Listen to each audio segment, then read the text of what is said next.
नमस्कार प्यारे बच्चों। पिछली बार आपने उल्लू के राज्याभिषेक की कहानी सुनी थी।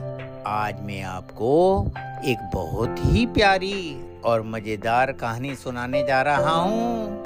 ये कहानी है एक चतुर खरगोश और विशालकाय हाथी की। बहुत समय पहले की बात है।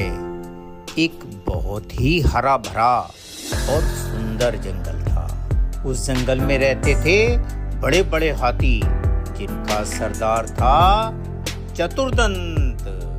हाथी रोज एक बड़े से तालाब में नहाते थे, पानी पीते थे और खूब मस्ती करते थे। लेकिन बच्चों, एक साल ऐसा भयानक अकाल पड़ा कि तालाब सूख गया और हरे भरे पेड़ भी मुरझा गए। बेचारे हाथियों और उनके बच्चों को भूख और प्यास सताने लगी। तब वे सब हाथी मिलकर अपने सरदार चतुर्दंत के पास पहुंचे और बोले, सरदार जी, अब आप ही कुछ रास्ता निकालिए, वरना हम सब मारे जाएंगे। चतुर्दंत बहुत समझदार था। उसे याद आया कि दूर एक जंगल में अब भी एक तालाब है, जिसमें बहुत सारा पानी है। फिर क्या था? चतुर्दंत अपने पूरे दल को लेकर उस तालाब की ओर चल दिया। जब वे तालाब पर पहुंचे तो वहां उस तालाब को देखकर सब हाथी बहुत खुश हुए। वहां तो बहुत सारे हरे भरे पेड़, मीठे फल और तालाब का ठंडा पानी था। सभी हाथी खूब नहाए, खेले और मस्ती की। पर बच्चों, वहां एक दिक्कत हो गई। तालाब के पास छोटे छोटे खरगोशों के घर, मतलब उनके बिल भी थे। और मस्ती में डूबे हाथियों ने उन बिलों को रौंद दिया। बेचारे खरगोशों के बहुत सारे घर टूट गए और अनेक खरगोश घायल हो गए। कुछ खरगोश मर भी गए। अब खरगोशों के सरदार ने सोचा, अगर हाथी ऐसे ही आते जाते रहे तो इस तरह तो हमारा पूरा वंश ही खत्म हो जाएगा। उसने सब खरगोशों की एक सभा बुलाई।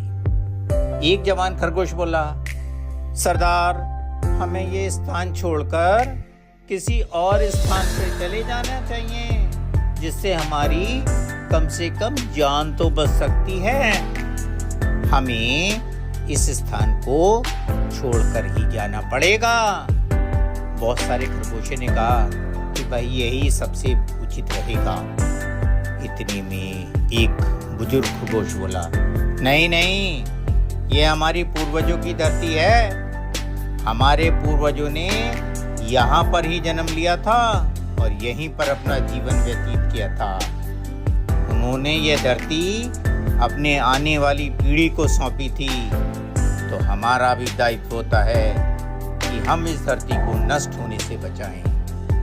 यह कहकर उसने कहा, मैं तो इस जगह से नहीं जाऊंगा। अब खरगोश के दल का मुखिया बोला कि हमें हाथियों के सरदार से बात करनी चाहिए। क्या पता वह हमारी बात समझ भी जाए। यह कहकर उन्होंने कहा कि हमारे दल का सर्वश्रेष्ठ और चतुर दिमाग का खरगोश लंबकर्ण हाथियों के सरदार से बात करने के लिए जाएगा। लंबकर्ण निडर होकर हाथियों के सरदार चतुर्दंत के पास गया और बोला, हे सरदार, ये तालाब चंद्रमा का है और मैं चंद्रमा का दूत हूँ। आप सब इस तालाब को गंदा कर रहे हैं। कृपया यहाँ से चले जाइए। चतुर्दंत जोर से गरजा, क्या सबूत है तुम्हारे पास? ये पिद्दी से खरगोश, मैं कैसे मान लूं कि तुम चंद्रमा के खरगोश हो?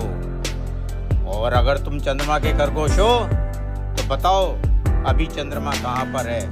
लंबकर्ण मुस्कुराया और बोला, आइए मैं खुद चंद्रमा से आपको मिलवाता हूँ। आप सबसे वह बहुत नाराज हैं और यहाँ आए हुए हैं। वो चतुर्दंत को तालाब के किनारे ले गया और बोला, तालाब में देखो, वे वहाँ विश्राम कर रहे हैं। चांदनी रात में तालाब में चांद की सुंदर परछाई दिख रही थी। चतुर्दंत ने तालाब में चांद की छवि देखी और डर गया। उसने सोचा, अगर हम चंद्रमा को नाराज कर देंगे तो हमारे ऊपर बहुत बड़ा संकट आ सकता है। फिर क्या था, हाथी डर के मारे अपना दल लेकर वहां से चले गए। बच्चों, इस तरह लंबकर्ण ने अपनी चतुराई और साहस से अपने घर और अपने पूरे परिवार को बचा लिया। बच्चों, हमें इस कहानी से क्या शिक्षा मिलती है? हमें शिक्षा मिलती है, हमें हमेशा धैर्य और चतुराई से काम लेना चाहिए। बुद्धिमानी से बड़े संकट को भी हल किया जा सकता है।